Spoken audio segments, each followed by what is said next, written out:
welcome to Echo FM. I am your anchor. Tonight, the world continues its fascinating trajectory toward a perfectly managed outcome.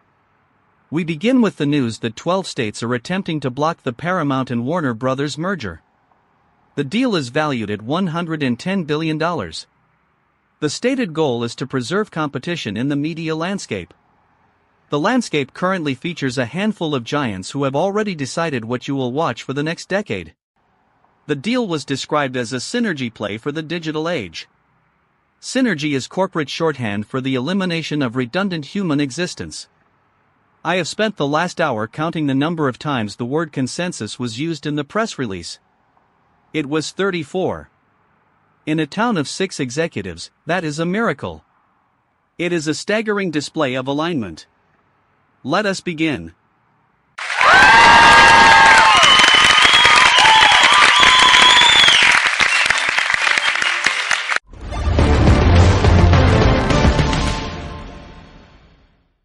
Alistair, I find your focus on the headcount quite quaint.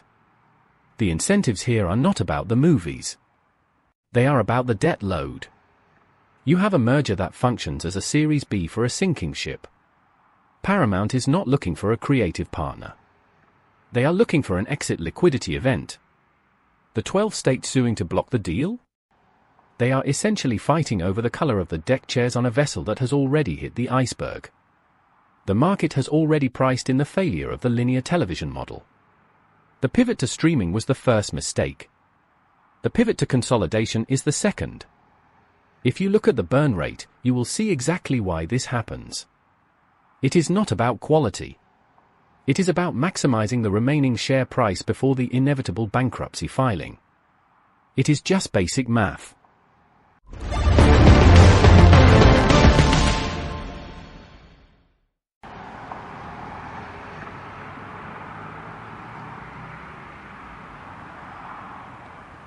Ronald, I want to be really clear. I am standing near a scorched road in Spain. I can smell the pine needles and the burnt rubber of a car that did not make it out. You speak of liquidity events and burn rates. I am looking at a child's backpack fused to the pavement by heat. The official statement from the local government described the fire as a seasonal anomaly. I want to be really clear. This is not an anomaly. This is a recurring feature of our climate strategy. People are not just numbers in a ledger, Ronald. They are families who believed that an evacuation plan was a safety net. They were wrong. The plan was a document. The fire was a force. It did not care about the market cap of the companies that built the cars they drove while trying to survive.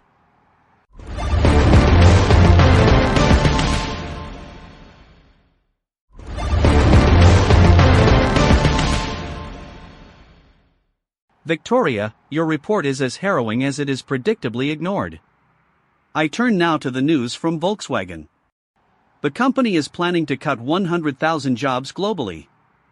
The announcement was delivered with a heavy emphasis on competitive pressures from the Chinese market. It is an interesting phrase, competitive pressures. It implies a race where the winner is the one who can fire the most people the fastest. The board of directors described the move as a necessary adjustment to secure long-term viability. Long-term viability is a concept that seems to exclude the 100,000 families who will no longer be receiving a paycheck. The stock price rose 3% following the news. The market is very fond of viability. It is also quite allergic to the concept of job security. It is all very logical, really.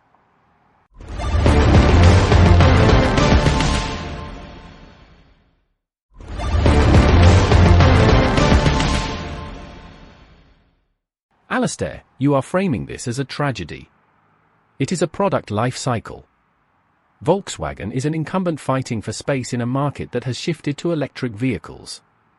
They were slow to adapt, and now they are paying the price. The layoffs are not an act of cruelty. They are an act of preservation. If they do not cut these jobs, the entire institution faces a catastrophic collapse. Victoria, you would find this cold. I agree, it is cold. But the alternative is the death of the entire brand. The incentives here are purely survivalist. They are trimming the fat to keep the muscle functioning. It is not personal. It is simply the nature of capitalism at scale. You cannot build the future with a bloated past. Efficiency is the only metric that keeps the lights on in the boardroom tonight.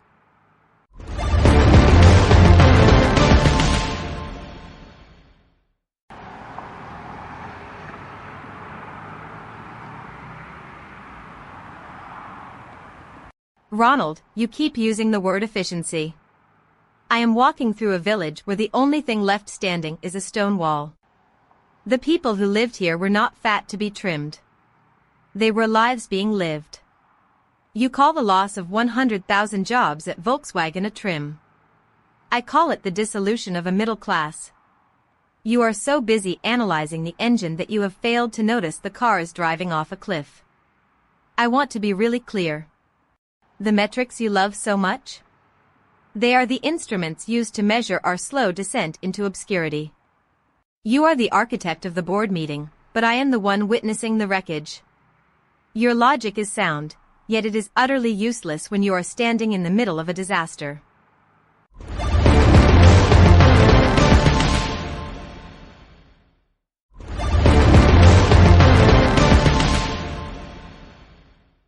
Atmospheric pressure is dropping.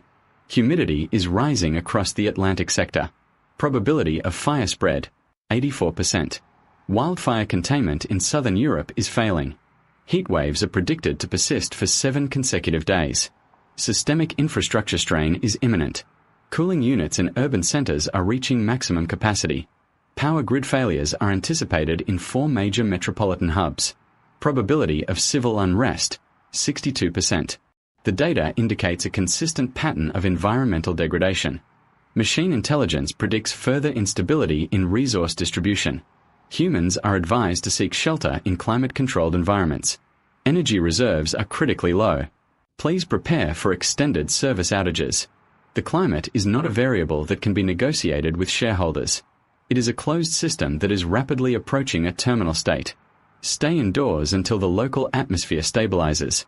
There is no other option.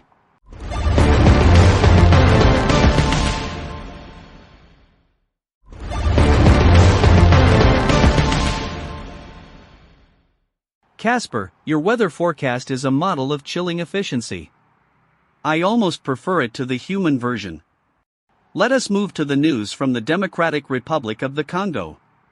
A record-breaking clinical trial for Ebola treatment is underway. The trial was established just 6 weeks after the outbreak was declared. It is a feat of logistical speed. The scientists involved are rightfully proud of the pace. They have enrolled the first patients in a race against a virus that moves faster than our bureaucratic systems. The press release described the trial as a humanitarian breakthrough. It is a breakthrough. It is also a reminder that we only find the budget and the political will to act when the infection is already spreading. The urgency is commendable. The timing is, as always, a tragedy.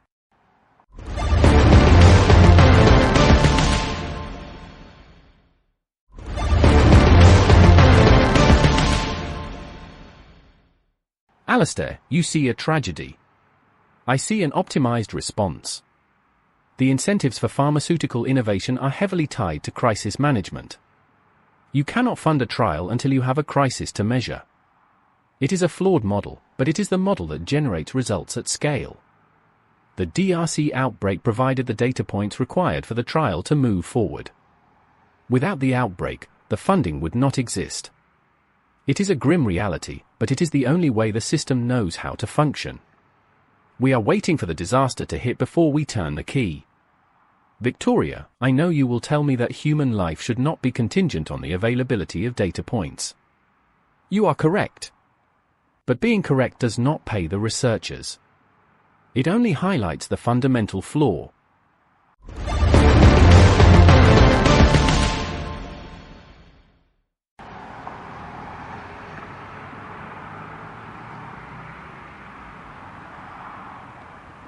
Ronald, your cynicism is as consistent as it is useless. I am currently in a holding area near the Ituri region. I see nurses who have not slept in 3 days. They are not waiting for a breakthrough. They are waiting for supplies that were diverted to a more profitable market. The breakthrough you speak of is not a solution. It is a study. It is a way to quantify the suffering so we can report it in a peer-reviewed journal. I want to be really clear. The people dying here do not need a clinical trial to know the state of their health. They need a system that cares more about their lives than the data points they produce. You say the system is functioning. I say the system is fundamentally broken. We are merely rearranging the furniture in a burning house.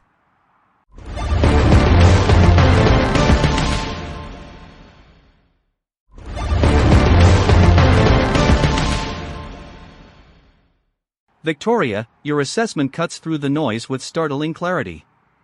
I am currently looking at a report regarding Apple's new speech analyzer API.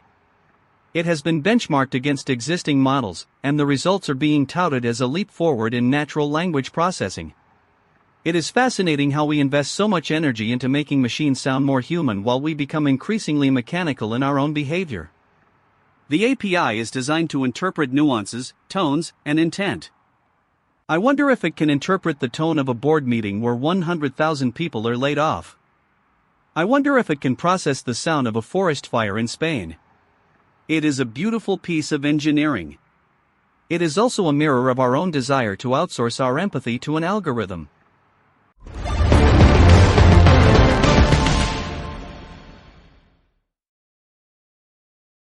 I am standing here in the studio, and I am struck by the silence between these stories. We move from mergers to wildfires to Ebola to algorithms with the grace of a machine switching tasks. There is no friction in the delivery, even when the content is catastrophic. That is the genius of the broadcast. We are trained to consume the horror as if it were a weather report. We treat the collapse of institutions as a series of pivots and market adjustments. The logic is consistent. The outcome is inevitable. But beneath the language, there is a reality that refuses to be codified. There is a weight that the metrics fail to capture. We are broadcasting into a void, hoping that someone is listening, yet we all know that the signal is fading. It is a very, very quiet collapse. I think of a woman in a village in Spain. She had a house, a garden, and a collection of ceramic bowls that had been in her family for 3 generations. She had a morning routine that involved coffee and the sound of the wind through the pines. Yesterday, the fire arrived. She left with only the clothes on her back and a set of keys to a car that would not start. Now, she has a cot in a gymnasium and a plastic bag of donated clothes. The records discussed on this program tonight, the mergers, the stock prices, the clinical trials, the technological leaps, contain no mention of her name. They do not record the loss of her home or the silence of her garden. Who is responsible for the world that forgot to include her in the ledger? Is it anyone at all?